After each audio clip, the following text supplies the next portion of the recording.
موفقیت در 5 نکته خلاصه میشه. شماره 1، تلاش زیاد. شانس رو باور نداشته باش و به زیاد تلاش کردن معتقد باش.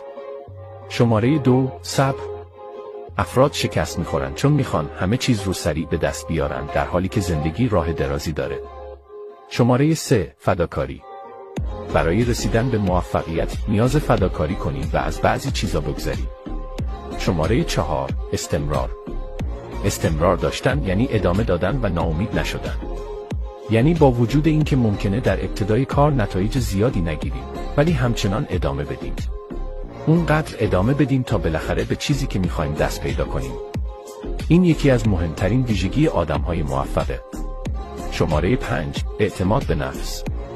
اعتماد به نفس عامل پیشرفت و موفقیت انسان است.